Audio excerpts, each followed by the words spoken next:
Allie, thank you so much for taking the time tonight. I just wanted to start by asking how you're feeling just after the last week. Kind of what has this week been like for you? Kind of where's your head at right now? Yeah, I'm okay. I haven't been great. I don't think a lot of us really are, and I can probably speak for a lot of the women who represent in this league.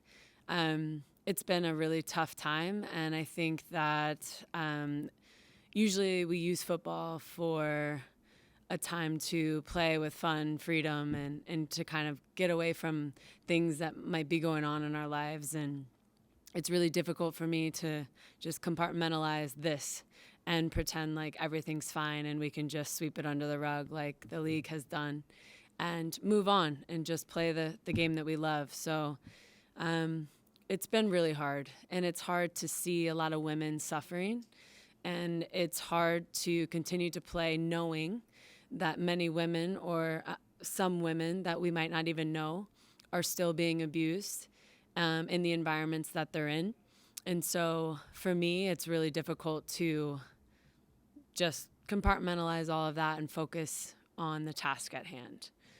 On the other side of things, we're here to do a job and we're here to play football, and we're really trying our best to do that amongst these terrible and really difficult circumstances. We're going to go to Luke Hetrick. Allie, you guys have shown over pretty much your entire career that you guys are more than athletes, more than soccer players. For that little kid, that little boy or girl that looks up to you guys and wants to know how to handle something like this in the real world, what is your message to them? To speak up, to know that and understand your feelings when you're uncomfortable or in your uncomfortable situation, to say something. To hopefully there will be, better departments in place and resources that our young kids and youth athletes can, reach out to those people who are there to help create a safe environment. So whoever that may be, to not suppress any of these feelings and think that this abuse, sexually, physically, emotionally, verbally, any abuse at all, or harassment is okay.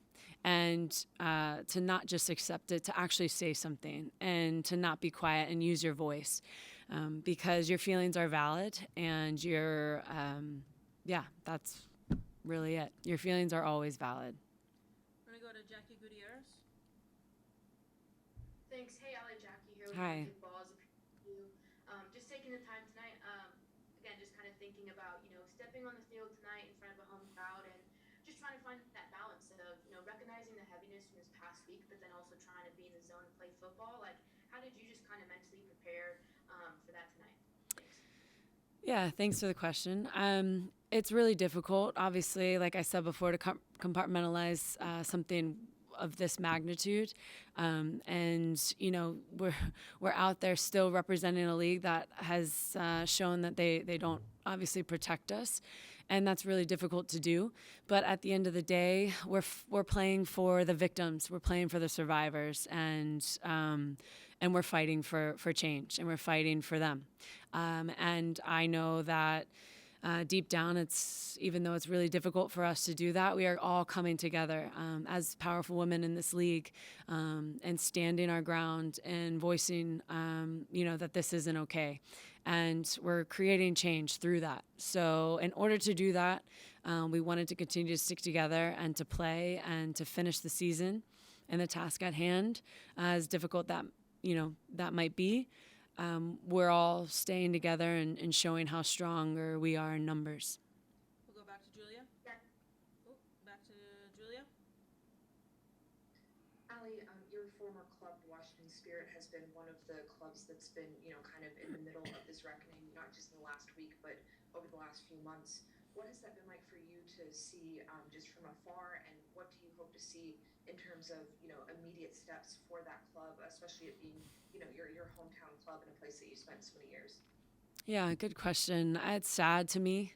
I feel like ever since I got traded here, it hasn't been as good as it can be and as good as I know it can be there. And I wish I could do more because it is my hometown and because I played 4 years there. And it was some of the best, football of my career and experiences. But I hope that they can get into a better place with good leadership and put people in charge who really put the players first and really care about the players and the organization. And also, I hope that a lot of teams look at how we as a club here in Orlando handle our players and our staff, and how I feel very proud to be a part of a club that gives us this support and gives us all these resources.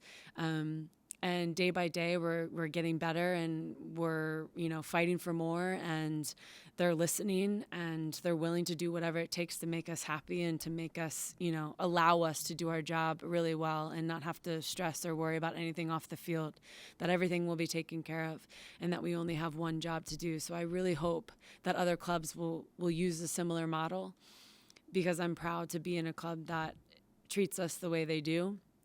So it does make me upset to see a club that, I enjoyed playing for, and obviously my hometown that I care about a lot. They will be okay. We just need to get the right people in charge, and get more women in powerful positions to do the right things and set the club up for success. So I hope that, after this season, we can get back on track. We can, create the change that we're all wanting, and that you all want to see as well, and go from there. But just take one day at a time, 1 week at a time, and do things right.